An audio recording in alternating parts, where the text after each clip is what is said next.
Hey guys, I'm Jeff.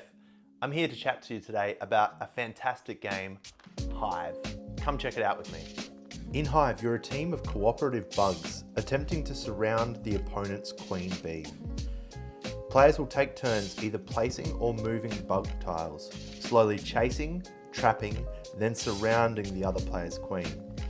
Each bug has its own way of moving around the constantly shifting game board, giving players a lot of creativity in the way they approach the strategy of Hive. Hive is a game for strictly 2 players, and the gameplay length is in between about 10 and 30 minutes. Hive is a great alternative to chess in terms of strategy. In fact, you've even got a set of black pieces and a set of white pieces and queens. The hexagonal pieces in Hive allow for really dynamic movement, and each type of piece has its own way of moving. The queen chooses which direction it wants to move and then moves 1 hex in that direction. Similar to the queen, the beetle chooses which direction it wants to move and then moves 1 hex in that direction. However, it does have an alternate movement option. It can move on top of the hive, and then it prohibits the movement of whatever piece it's on top of. The ant chooses which direction it wants to move and then can move any number of times in that direction along the outside of the hive. The spider chooses which direction it wants to move and then strictly can only move 3 times in that direction. The grasshopper has a very unique way of moving. It jumps over the hive and then it lands into the next available empty space. There are 3 expansions to Hive, and each expansion adds a white and a black unique piece to the game. The ladybug is one of those expansions, and it has a very interesting way of moving. It has to move on top of the hive twice and then land down in an empty space on the ground level of the hive. The mosquito uses the ability of any bug that it starts off next to. Now, when you have the pill bug, you can do 2 options.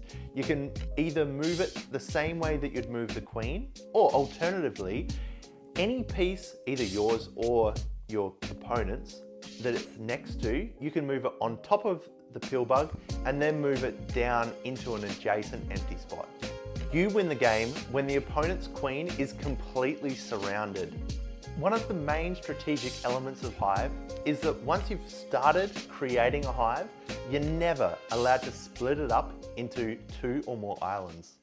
Now, my thoughts on Hive: it is a fantastic strategy game, and sitting down one-on-one against your opponent really gives you that same element of strategy as when you're playing chess. Hive has a lot of replayability. Once you've learnt it, you'll probably take a couple of games to really get an understanding of the dynamics of how the different pieces work together. But once you've done that, you're going to be able to develop strategies to really be competitive in this game. The game is really well made. The pieces are super solid plastic and they're going to last you forever. You'll never have to replace them. And that makes this game a fantastic travel game, because you can pack it in your luggage. It takes up almost no space. In fact, if this version of Hive is a little bit too big for you, there is a travel version that's even smaller. This game is so easy to set up. You just separate the black and white pieces and you're ready to go. The rulebook in Hive is very well written, and so you'll get a great understanding about how the game is played, and you'll be able to jump into gameplay in a very short amount of time. One element of Hive that I really love is that you're constantly learning in terms of strategy. There's not one strict method that's going to allow you to win each and every time, and the gameplay will end up really changing depending on the way your opponent is approaching the game. Well, you got to the end of the video. If you enjoyed the content, please like and subscribe, and I'll catch you next time. Thank you.